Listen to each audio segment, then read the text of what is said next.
Hola, buenos días, ¿me escuchan? Buenos días, sí lo escuchamos. Perfecto. Bueno, vamos a dar inicio.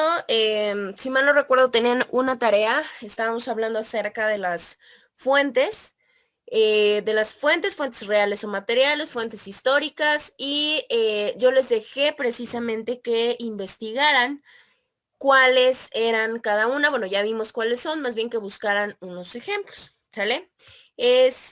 Hola Eladio, buenos días. Usted no puede hablar, pero sí nos escucha.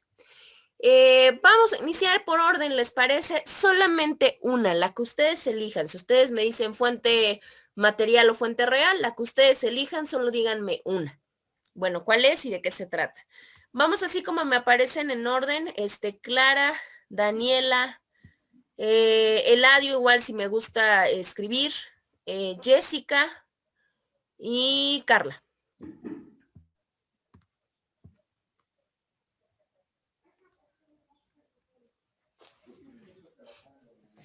Sí, bueno, yo elijo la fuente real.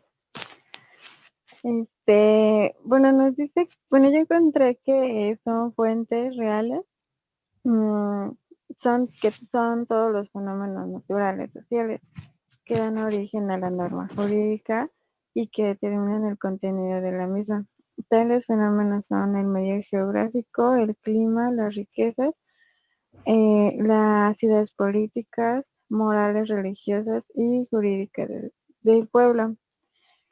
Es mediante las fuentes reales que pueden precisarse la forma en que el derecho tiene su origen y analizar los factores que son tomados en cuenta para redactar el contenido de la misma. Bueno, son los eventos que pasan y hacen pues necesaria la creación de pues nuevas normas.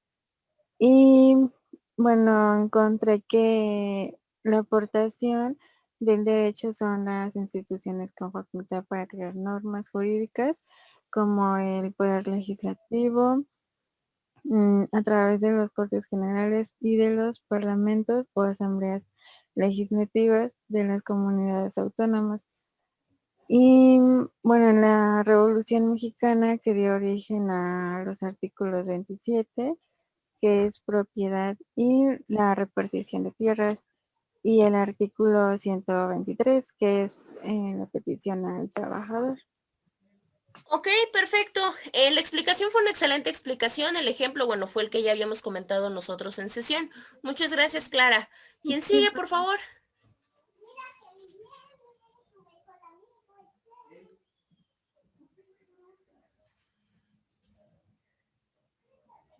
¿Quién seguía después de Clara?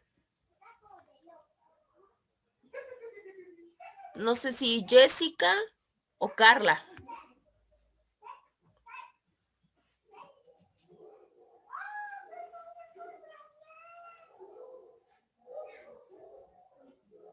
Jessica. sí, profesora, yo iba después del audio. No sé si quiere que la diga o... Por favor, Jessica, es que Eladio tiene creo que problema, con su micrófono de momento y demás, y entonces él lo va a escribir, fue lo que le comenté hace un momento. Perfecto. Yo en la fuente real puse a la ley Olimpia.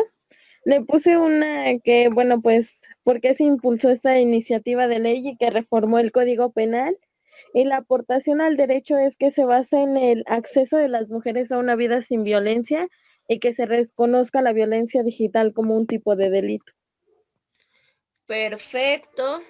Bueno, tiene dualidades. En ese caso tiene dualidades por razones varias. A veces no solamente implica la pura creación, a veces puede ser la modificación. En este caso específico solo es modificación. Obviamente no es la creación propia de un orden normativo, pero sí es la modificación en cuanto a cierta conceptualización de lo que nos maneja nuestro código. ¿Está bien? Gracias, Jessica. Carla. Buenos días, profesora. Buenos Eh, días. yo les voy a hablar de fuentes históricas y yo encontré el ejemplo de las leyes de India. Las leyes de India son un conjunto de legislaciones promulgadas por la corona española para regular y normalizar la vida social, política y económica de los nacientes imperios españoles de ultramar, específicamente en la parte de América. Perfecto, muy bien, efectivamente. Tenemos una cuestión de una base histórica que claramente nos fue ayudando para poder contribuir, obviamente no solamente al derecho indiano, sino de manera general, pues obviamente a toda la situación colectiva o a toda la situación de comunidad internacional. Cada uno pudo ir utilizando algún precepto que pudo ir encuadrando, que pudo ir incluyendo dentro de sus órdenes normativos. Está muy bien. Bueno, pues nada más serían ustedes, que fueron obviamente los que llegaron con antelación para no quedarnos ahí completamente. Bueno, vamos a seguir avanzando, nada más déjenme proyecto porque... Ok, creo que ya se puede apreciar. Estábamos hablando, obviamente retomando un poquito lo que estábamos visualizando la sesión pasada. Estábamos hablando de las fuentes del derecho. Vimos a qué se le puede decir que es una fuente. Vimos las fuentes reales o materiales, las fuentes históricas, que fueron las que ustedes se encargaron de profundizar ahorita un poquito, sobre todo en la cuestión de los ejemplos. Y posteriormente vimos la parte de las fuentes formales. Decíamos que las fuentes formales, estos sí eran procesos de creación de normas jurídicas. Lo importante de estas es que tiene, o las caracteriza propiamente, es que tiene diferentes tipos de etapas que se van dando de diferente manera o se van dando de manera ordenada dependiendo el supuesto dentro del cual nos encontremos. Teníamos la primera, que era el proceso legislativo. El proceso legislativo, decíamos que eran dos poderes los que se encargaban de intervenir en la funcionalidad o en la creación del mismo, a través de 6 diferentes etapas. Vimos, obviamente, qué era y qué órganos intervenían en la cuestión de la iniciativa, en qué consistía la discusión, cómo se manejaba la cuestión de la aprobación, quién daba la propia sanción y la excepción de la misma, así como la propia publicación y el inicio de la vigencia, que era cuando nosotros ya quedábamos completamente obligados a tener que cumplimentar una ley en tiempo y en forma. Bueno. De ahí nuestra siguiente fuente formal del derecho, porque decíamos que no solamente era la ley, era la jurisprudencia. La jurisprudencia también tiene etapas o también tiene fases de creación. Explicábamos qué es la jurisprudencia. La jurisprudencia básicamente es una interpretación de la ley que se encargan de realizar única y exclusivamente los tribunales federales. Decíamos que esto se hacía a través de la Suprema Corte y a través de los tribunales colegiados, o sea, ministros y magistrados, o ministros o magistrados, dependiendo cuál sea el asunto. Ellos lo que hacen es que van dando interpretaciones o resoluciones, y si juntan 5 tesis, o sea, 5 supuestos, que sean consecutivos y que no haya ninguna interrupción por alguna que la contradiga, se formula propiamente la cuestión de la discusión por la mayoría, y si la mayoría de los ministros o magistrados aprueban, se convierte en jurisprudencia. Si no, pues solamente se quedaría en la parte de ser propiamente una tesis aislada. Decíamos, la tesis aislada pues solamente nos sirve para podernos desglosar o desmembrar lo que dice propiamente alguna cuestión relativa de la ley, pero nada más. Ya cuando se eleva el carácter de jurisprudencia, pues claramente ya se le da un mayor valor o un mayor contrapeso en cuanto a la funcionalidad de poder fundamentar algún tipo de escrito judicial, y eso pues nos ayuda muchísimo. La siguiente es la parte de la doctrina. La doctrina, recordemos que son estos estudios que van a realizar propiamente los estudiosos del derecho. Estos son llamados juristas, y los juristas realizan estos estudios a través o acerca de un tema muy específico del derecho. O sea, si lo transformamos en otras palabras, puede ser la opinión no necesariamente de uno, sino puede ser la opinión de varios autores sobre un tema. ¿Cuál es el objetivo? ¿Cuál es la finalidad de la doctrina? Pues básicamente es poder lograr una interpretación, poder lograr una comprensión y una aplicación correcta del derecho. Esto es lo que nosotros utilizamos muchas de las veces para aprender de primera mano. Obviamente cuando yo les digo, busquen un ejemplo, busquen una definición, busquen un concepto, busquen una teoría, todo eso está concentrado en la cuestión doctrinaria. Esto generalmente lo encontramos en todas nuestras fuentes bibliográficas. Anteriormente la mayoría por excelencia pues lo manejábamos como el libro, o sea, el libro de manera física. Actualmente recordemos que ya tenemos una cuestión muy variada en cuanto a medios digitales y que también forman parte de un acervo bibliográfico y obviamente contienen mucha doctrina. Solamente hay que tener muchísimo cuidado en qué tipo de doctrina nosotros nos allegamos para saber si realmente son fuentes fiables o fuentes confiables. Y el siguiente que tenemos son los principios generales del derecho. Los principios generales del derecho se consideran como todos aquellas frases o toda aquella situación que de alguna manera sí consideran o sí se sobreentiende que tienen como tal dentro de la misma algún tipo de verdad jurídica. Esas cosas que no solamente son aprendidas a través de vamos a pensar que no solamente a través de la teoría, sino también a través de la cuestión práctica. Y esas son muy importantes porque la realidad es que ayudan muchísimo porque gran parte de ellas se fueron obteniendo no necesariamente con una cuestión que los pudiera soportar, por decirlos de alguna manera, sino que obviamente la gente a través de reiteradas prácticas se dieron cuenta que era así y terminaron siendo verdades completamente aceptadas dentro del mundo del derecho, que aunque no me incluya dentro de una propia normatividad, pero que sí son tomadas propiamente en cuenta. Y estos son completamente importantes porque ayudan muchísimo, sobre todo a la cuestión igual de la interpretación que nosotros podamos darle al derecho. Algunos son considerados como axiomas, ¿qué quiere decir? Como estas verdades que no pueden ser refutadas. También sirven en muchas de las veces porque son como la base primaria para el legislador para que pueda promover la creación de una nueva ley.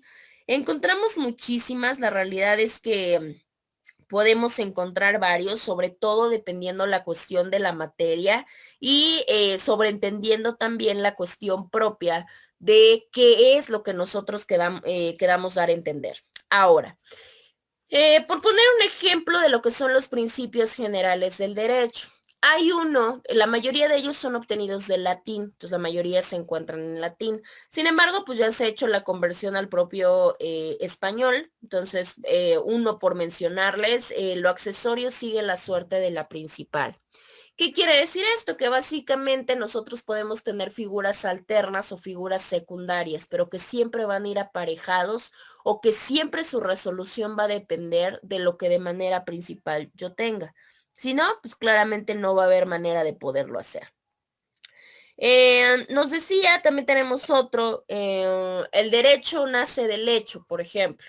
¿Qué quiere decir? Que para que se pueda legislar algo, pues tiene que salir a raíz del análisis de conductas o de hechos que realiza la sociedad, por explicarles algunos. Esos son los principios generales del derecho. Ahora, ¿qué pasa con la cuestión aplicativa? Porque es lo que realmente a nosotros nos importa.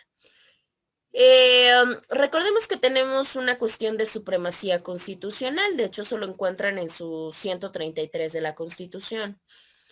¿A qué se refiere esa supremacía que nos dice que nuestra norma máxima y nuestra jerarquía de leyes es la Constitución y posteriormente vienen los demás? De hecho, aparejados se encuentran, por ejemplo, los tratados internacionales.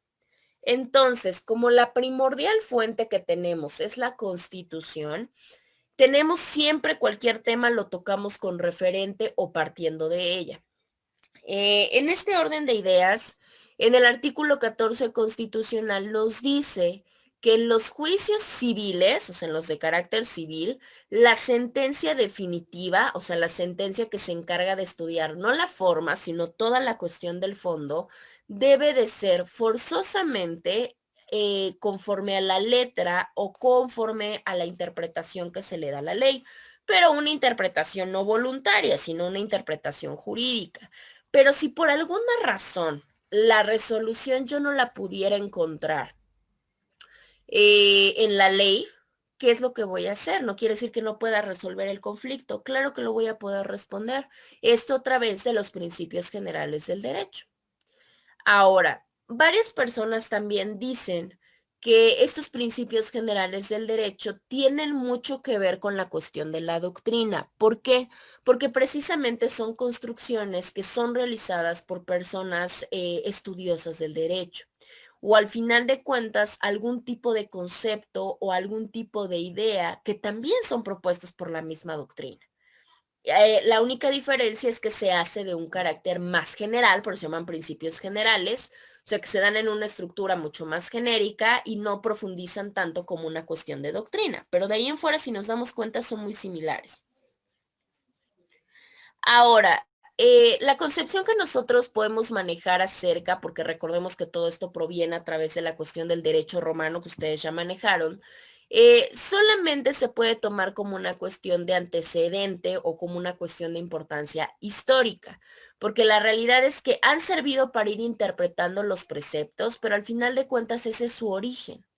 ¿Sí? O sea, solamente tiene una cuestión de origen, de carácter positivo, de carácter histórico, de carácter filosófico, es más, hasta de carácter justnaturalista. Pero la realidad es que en la cuestión aplicativa resulta muy difícil que en la actualidad una legislación no nos pueda dar la base para una resolución de conflicto. Ahora, podemos decir, bueno, ¿y a qué se refiere la cuestión histórica y a qué se refiere la cuestión justnaturalista? En el caso de la histórica tiene que ver en cuanto a los principios ayudan o han inspirado a que se pueda propiamente hacer las cuestiones relativas a la legislación que tenemos, ¿sí? O sea, lo encontramos tal vez no de manera directa, pero sí de manera indirecta.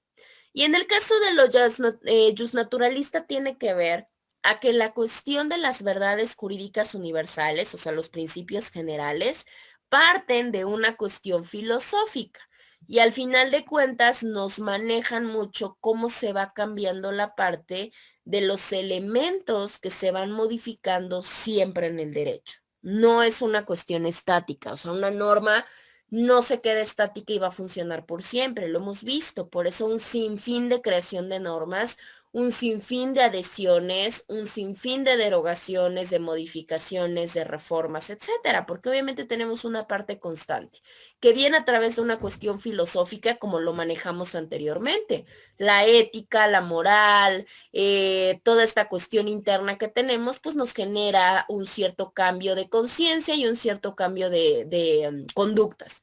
Y estas conductas, pues claramente van siendo base para poder transformar el derecho. Bueno, y la última fuente formal que nosotros visualizamos es la costumbre. La costumbre es tal cual como lo que nosotros conocemos. La costumbre básicamente es un conjunto de conductas repetitivas, o sea, acciones repetidas que son realizadas por un grupo de personas, o sea, por una colectividad. Y al ser repetidos tantas veces por diferentes personas, ¿qué es lo que pasa? Pues obviamente llega un momento en que se vuelve de manera obligatoria, o sea, se hace en ley para que me entiendan. Ahora, ¿cómo podemos nosotros visualizar esa parte? Porque para que exista la costumbre en este sentido que nosotros estamos visualizando, debe de estar conformada por dos elementos importantes. Por un lado tenemos el elemento objetivo y por otro lado tenemos el elemento subjetivo. En el caso del elemento objetivo también se le puede conocer como elemento material. El elemento material solamente significa esta manera de cómo nosotros repetimos y repetimos y repetimos un comportamiento. Pero también dentro de la costumbre debe de estar conformada por un elemento subjetivo. El elemento subjetivo, o que también se conoce como elemento material, tiene que ver con una cuestión más interna, ¿sí? ¿Qué quiere decir? ¿Qué tan convencido estoy yo? ¿Qué tanta convicción tengo de que esta conducta que yo realizo frecuentemente es obligatoria? ¿Qué quiere decir? Que ya te está vinculada con cuestiones de comportamiento. Todos tenemos costumbres diferentes, ¿sí? O sea, todos tenemos a repetir cierto tipo de conductas. Muchas son individuales, pero muchas se vuelven, se transforman en colectivas cuando ya las comparto con mi núcleo, o sea, con mi grupo de amigos, con mi grupo familiar, con mi grupo laboral, con mi colonia, con mi estado, con mi municipio, etcétera. Actualmente la costumbre es una situación un poquito, ¿cómo lo podríamos explicar? Que está muriendo. Eso es una de las partes fuertes, porque la realidad es que las costumbres, estas que se han hecho ley, se han ido ya prácticamente eliminando. Un ejemplo donde sí podemos visualizar, hablando de este análisis de la norma, donde sí podemos encontrar muy, muy presente la costumbre, podría ser en los lugares indígenas. Todos aquellos que se radican sobre una cuestión indígena o alguna comunidad de este tipo, sí podemos ver reflejada la costumbre. ¿Qué quiere decir? Que ellos realizan conductas reiteradas que las hacen como ley y que no hay manera de que se les pueda hacer cambiar.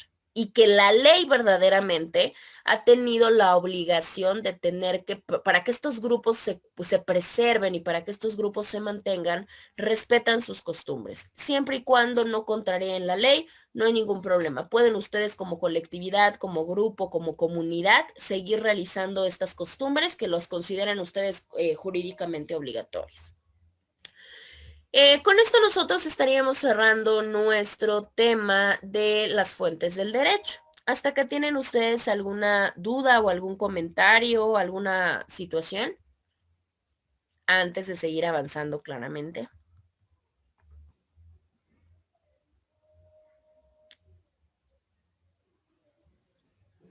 ¿Duda o pregunta, muchachos?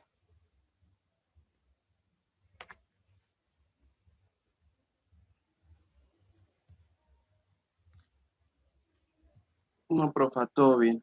Todo bien, perfecto.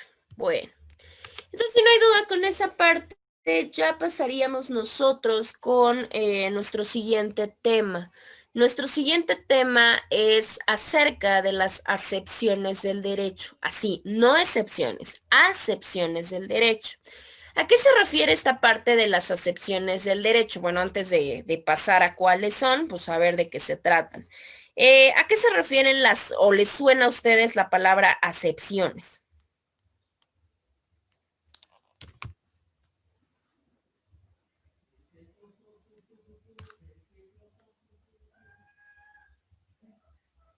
¿No? Muchas veces vemos las acepciones sin saber que lo son. Una acepción básicamente tiene que ver con la forma o con el sentido en el que nosotros podemos recibir una palabra. Una palabra puede ser una oración, puede ser lo que sea, ¿sí? Mm, mm, mm, mm, mm. mm. Hay palabras que lingüísticamente son iguales, sin embargo tienen diferentes significados o diferentes formas de tomarse en cuenta. Eso es precisamente la acepción. Y las acepciones del derecho son exactamente la misma. ¿Qué quiere decir? ¿Por qué digo que tienen que ver con esta parte? Porque muchas veces el derecho no solamente, ya lo hemos platicado en alguna otra ocasión, no solamente tiene que ver con este conjunto de normas. Sí es este conjunto de normas, pero tiene diferentes funcionalidades y diferentes formas de poderse llevar a cabo. Pues esto es lo que pasa con las acepciones del derecho. Tenemos varias, pero nosotros vamos a solamente hablar de las siguientes, ¿sí? Vamos a empezar a hablar de lo que es el derecho natural. A ver, déjenme ver a quién no escuché hace rato, que no había entrado. Aranza, por favor, ¿me podrías leer los 4 recuadritos? El orden es el siguiente. Primero el naranja, luego como rosado, luego el morado y luego el azul.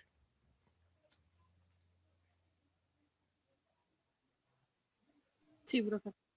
Dice derecho natural. El derecho natural forma parte de la norma. Rige la conducta social de los hombres relacionada con la justicia y el bien común del derecho natural. Luego sigue ese como rojo, ¿verdad, profe? Ajá, efectivamente. Dice Es un verdadero derecho en la medida en el que la sociedad es obligatorio para todos. Al ser parte de la norma, el derecho natural es inmutable y universal en sus principios, pero mutable en sus aplicaciones, pues estas dependen de la variedad de las circunstancias. Dicho de otras maneras, de hecho, un conjunto de máximas fundamentadas en la equidad, justicia y sentido común, que se imponen al legislador mismo y nacen de las exigencias de la naturaleza biológica, racional y social del hombre. Perfecto, muchas gracias. Sí, verdaderamente una de las primeras acepciones del derecho es el derecho natural. El derecho natural tiene que ver con una cuestión interna del hombre, ¿sí? Por eso se llama natural, con la naturaleza del hombre, porque nos dice que forma parte de la cuestión de la moral. Nosotros ya platicamos en qué consiste la moral y cuál es su relación propia con el derecho. Al final de cuentas, el derecho natural va más con la parte de regir, pero de poder comprender la conducta de los hombres, pero esta conducta externa, o sea, lo que ya exteriorizamos. Y cómo es el ideal que se busca, tanto de la cuestión de nuestra conducta, cómo está relacionada con la cuestión de la justicia y un bien común, ¿no? Ahora, se dice que es un verdadero derecho en la medida en que la sociedad o de que es obligatorio para todos nosotros. Eso lo habíamos comentado cuando hablamos del derecho como valor, que quiere decir que no solamente me basta el conjunto de normas o el conjunto de reglas o el conjunto de leyes, sino que claramente tiene que ser obligatorio y tiene que servir para todos. Al ser parte de esta cuestión moralista, el derecho natural se dice que tiene que tener una ideología y una caracterización de manera universal. Por eso se dice que es inmutable, o sea, no puedes andarlo cambiando. Pero también tenemos que entender que de alguna razón sí es mutable. ¿Por qué? Porque sí tiene que ver con la parte de que las aplicaciones que se hagan de este también puede cambiarse a través de lo variada que son las circunstancias. Esto nosotros ya lo habíamos comentado precisamente cuando hablamos de la moral y el derecho. Comentábamos, claro, yo no puedo decir, a ver, eh, tengo 2 homicidios, pero este homicidio sí lo sanciono y este homicidio no lo sanciono. Por regla general no se tendría que hacer porque el hecho de privar de la vida a otra persona es delito y se tiene que sancionar. Pero sin embargo, como no todo es tan blanco ni tan negro, pues existen una cantidad de circunstancias y una cantidad de fórmulas relacionadas que no podemos pretender con que todo se sancione o todo se quede de esa manera tan cuadrada, sino que tenemos que someternos al estudio de una variabilidad de circunstancias. Entonces, eso obviamente hace que se modifique toda la parte de las circunstancias. Por otro lado, tenemos la cuestión de la parte del derecho natural como un conjunto de normas o como un conjunto de máximas que tienen que ver más con la cuestión de la experiencia. ¿Por qué? Porque yo puedo sobreentender lo que me dicen mis normas y eso les ha pasado a ustedes y nos ha pasado a todos en algún momento. Pero sí hay momentos en los cuales nosotros cuestionamos qué es lo que pasa con este sentido común, qué es lo que pasa con la cuestión de justicia. ¿Me explico? Entonces, con esas ideologías nosotros no solamente nos podemos quedar con lo que dice la norma, sino que tenemos que someter a una cuestión más interna del propio hombre, saber qué es lo que realmente se busca y meterle sentido común a las cuestiones. ¿Qué quiere decir? Que no solamente tenemos la parte de lo que nos dice la norma, sino que tenemos que también incluir una parte de análisis, una parte de lógica para poder llegar a una resolución completa. Ahora, ¿quién se impone estas ideologías o quién se impone estas máximas? Estas máximas generalmente las tiene en conocimiento el legislador, porque el legislador claramente se va percatando y se va dando cuenta de las exigencias que tiene la naturaleza de toda la problemática del hombre, desde una diferenciación biológica, una diferenciación racional y también una diferenciación social. Les explico esta parte. Por eso, atendiendo a que no se puede tratar de la misma manera, porque lo hemos visto, no sé qué tan, cómo ustedes lo puedan apreciar, pero últimamente hemos visto o podrían decir que la comisión de un delito es la comisión de un delito. No importa si lo comete un chico de 15 años o lo comete una persona de 25 años. Al final de cuentas, el delito es delito.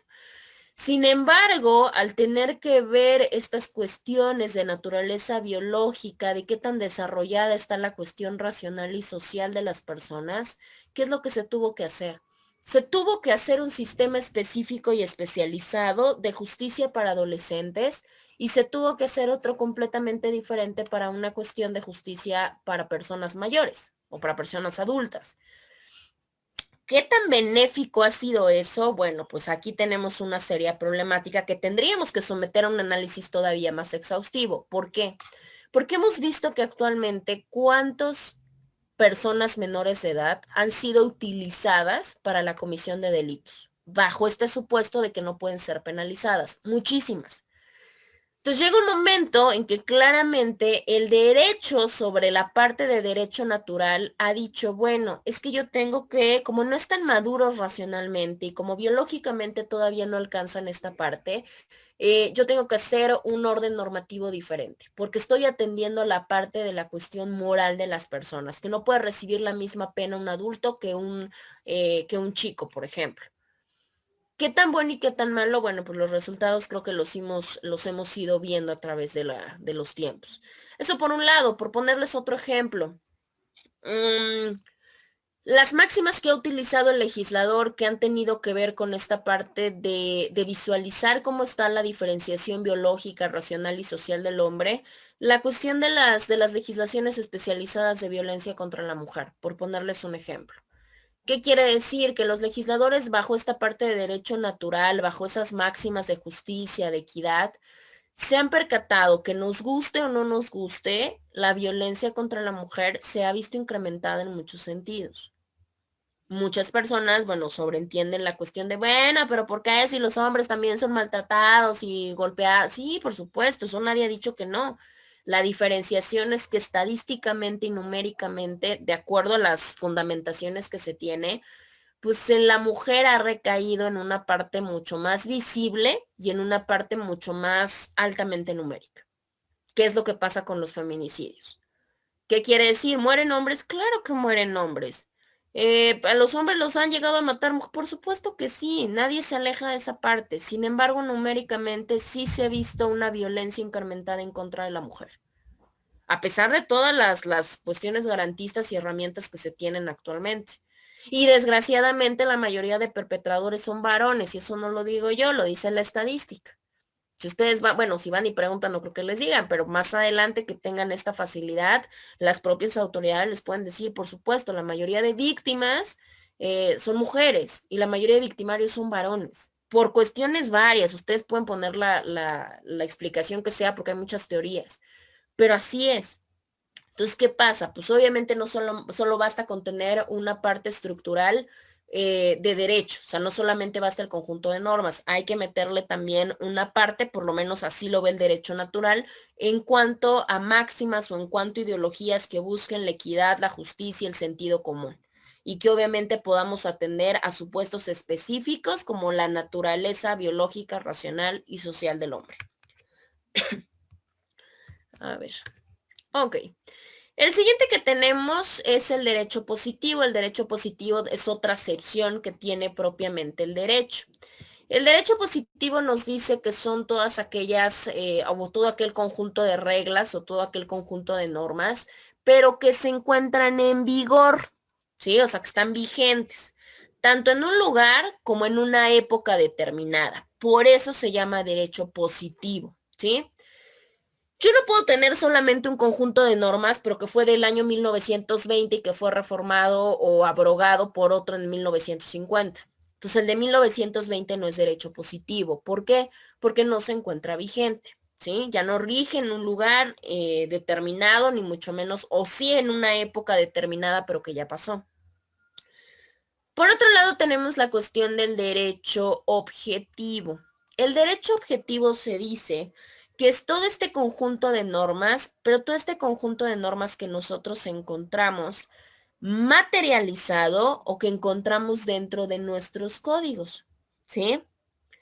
Y que como tal tiene que ver con esta parte de valores o que tiene que ver con esta parte de objetos que se encuentran explícitamente tutelados en la ley y que claramente que estos se encuentren salvaguardados es mi interés o es el interés del hombre. Eso es el derecho objetivo.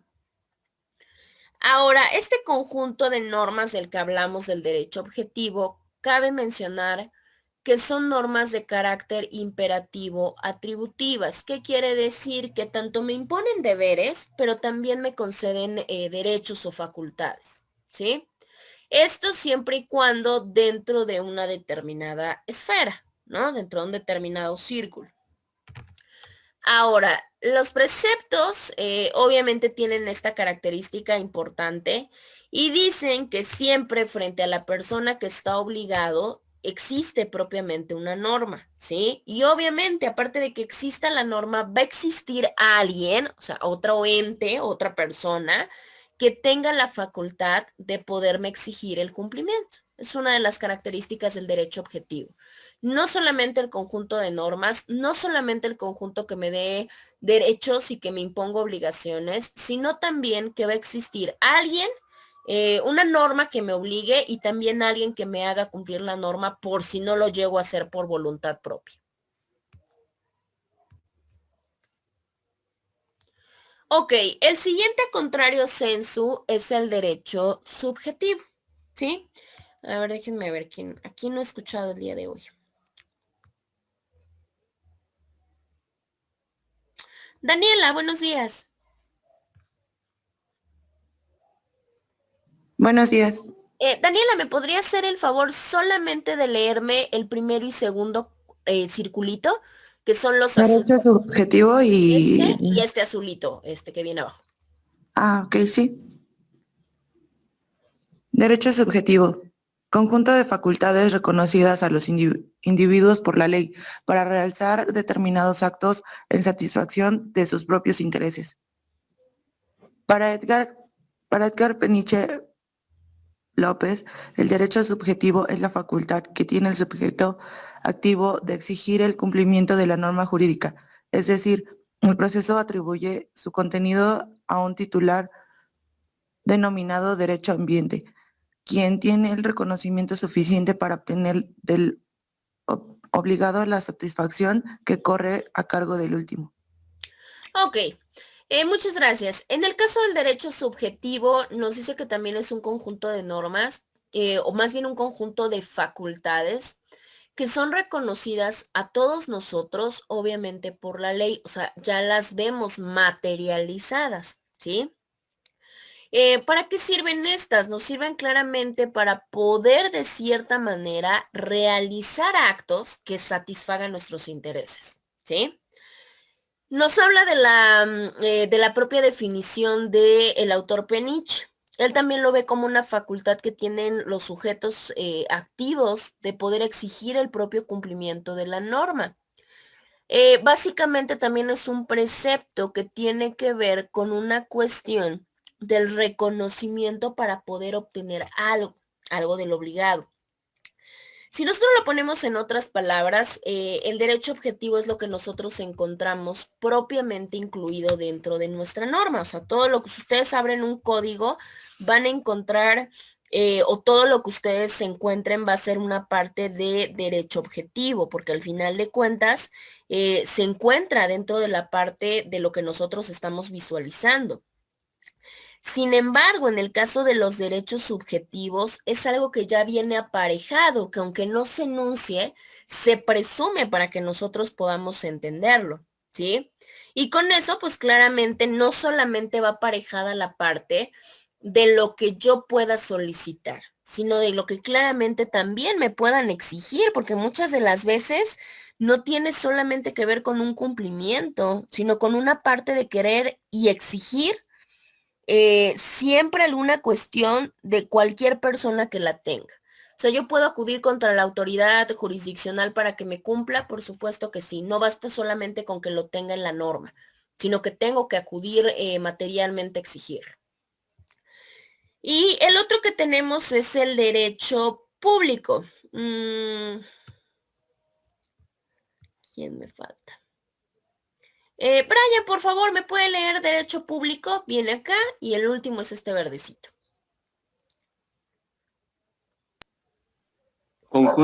Derecho público, conjunto de normas jurídicas que regulan las relaciones del Estado, como entre soberano, con los ciudadanos y con otros estados.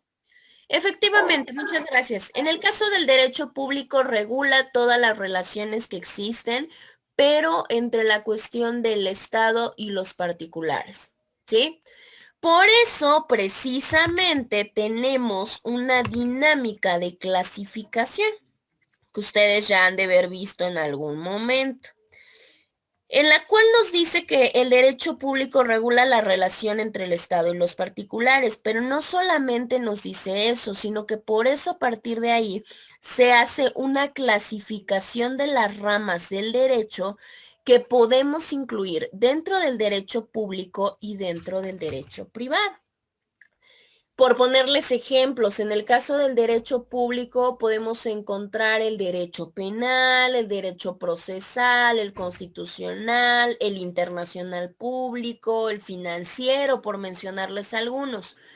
Porque en todos ellos interviene el Estado y cuando hay conflictos entre particulares y Estado, pues claramente el derecho público entra a resolverlo. A contrario de eso, pues claramente tenemos el derecho privado. El derecho privado lo que hace es regular las relaciones, pero ya no entre el Estado y particulares, solamente regula las relaciones entre particulares como tal. En el caso del autor Castro, Pérez Nieto Castro, trata de comenzar a explicar cómo se dan las relaciones por normas, ¿sí? Y de hecho se remite mucho más allá, porque enuncia una teoría que es la teoría de Recasens-Fiches, y en ella se dice que se han formulado muchas para poder dar la distinción entre el derecho público y el privado. Sin embargo, todas han tenido una vertiente de problema o una vertiente de fracaso, porque la realidad es que no hay una que marque o enfatice la propia distinción de validez que se pueda marcar o que se pueda ejercitar a nivel universal. Porque muchas de las veces, muchas normas que técnicamente nosotros podemos manejar o podemos considerar como parte del derecho privado, por poner el ejemplo más básico y más primordial y de más peso, como lo puede ser la normatividad civil o el derecho civil, pero si nos ponemos a analizar un poquito más allá, también tiene una parte de carácter público. ¿Por qué? Porque también intervienen instituciones del orden público. Entonces ahí tenemos ya una problemática pues más enfatizada.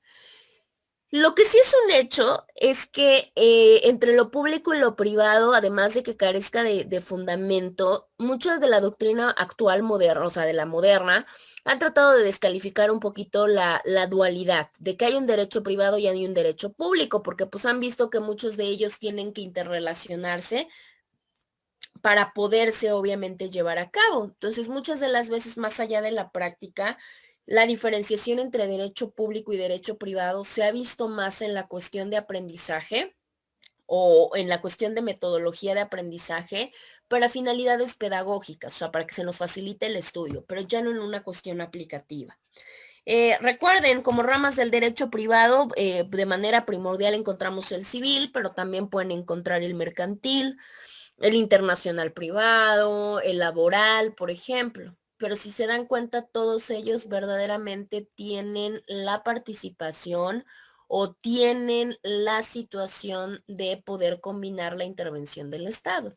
Les pongo un ejemplo muy claro. En derecho civil, específicamente en derecho familiar, nosotros podemos decir que es una problemática entre particulares porque pues vamos a pensar en un asunto de pérdida de patria potestad. podemos decir, bueno, es un problema entre particulares, porque pues, son los hijos del particular o de los particulares, como que el Estado, ¿qué? Técnicamente es un derecho privado.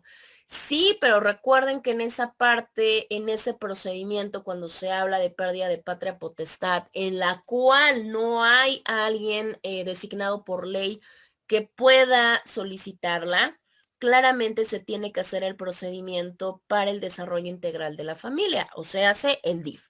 Y el DIF tiene que ver con la cuestión de la funcionalidad del Estado. Entonces, pues ya no sería meramente privado, ya sería también una cuestión pública. Entonces, digo, la realidad es que sí, esta separación tiene que ver con muchas cuestiones aplicativas, pero para aprendizaje, o sea, de carácter doctrinal, doctrinario. Ya sabemos qué es la doctrina. Pero en cuestión genérica, o sea, ya en cuestión práctica, si ustedes se pueden analizar cada uno de los asuntos que se les pueda venir a la cabeza, no, la realidad es que tienen mucha interrelación ambos. Bueno. Con esto nosotros estaríamos terminando nuestro tema de las acepciones del derecho, ya nada más haciéndoles la parte de remembrar. Recuerden todas porque esto va a servir para funcionalidad de su primer examen. Ya estamos a 3 semanas, probablemente estemos, no sé, si a 2 semanas y media de su examen, entonces para que lo vayamos teniendo en cuenta. Recuerden que hablamos de un derecho natural, un derecho positivo, un derecho objetivo, un subjetivo, un público y un privado, para que no tengamos ningún problema. Ahora, en cuestión de... A ver, déjenme ver si lo encuentro de una vez. Sí, aquí está. Ay. Ya estaríamos pasando a nuestra siguiente pestaña. Si se dieron cuenta con su ejemplo de la tarea de fuente real y con su... No he revisado, les soy muy honesta. No he revisado sus tareas, no sé quién sí la hizo y quién no, porque técnicamente la tarea vence el día de hoy o venció hoy a las 10 de la mañana. Entonces todavía no la he revisado.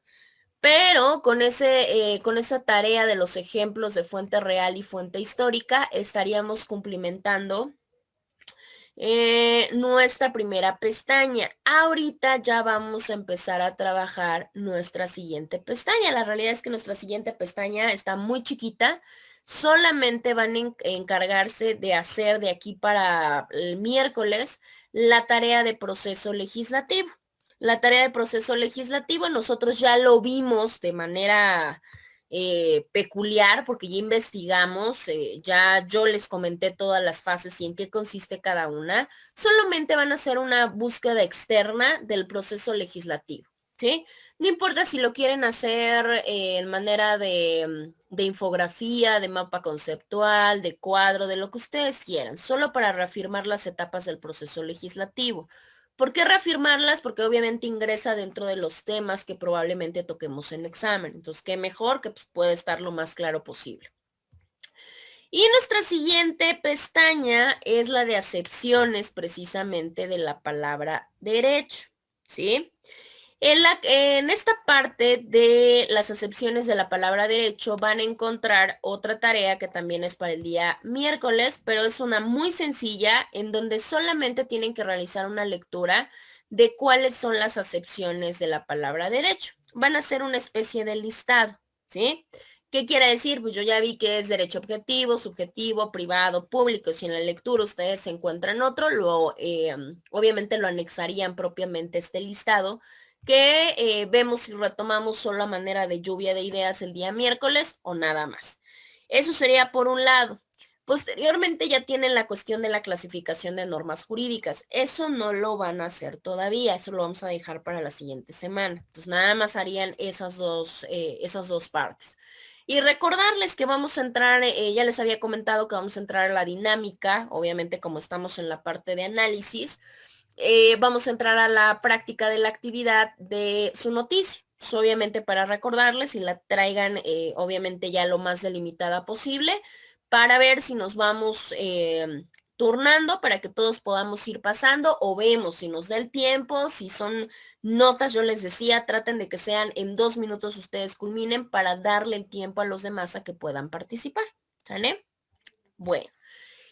¿Hasta acá tienen alguna duda, alguna pregunta, algún comentario?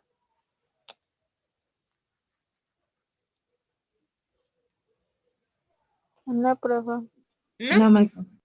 Perfecto. Bueno, entonces nada más déjenme buscar, bueno, hacer la búsqueda propiamente de su lista para que ya puedan ir saliendo. Denme un segundo.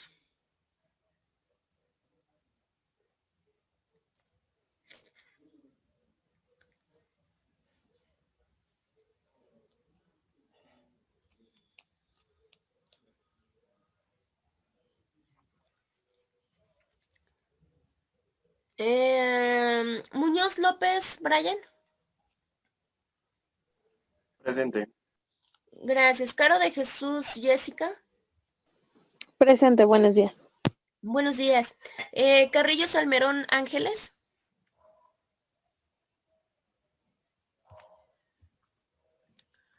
Carrillo Salmerón.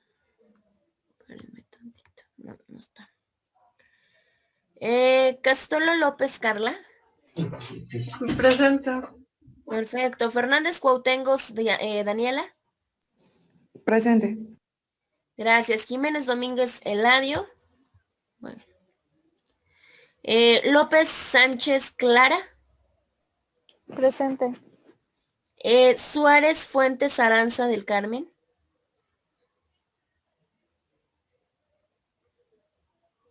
Aranza sí estaba, ¿no?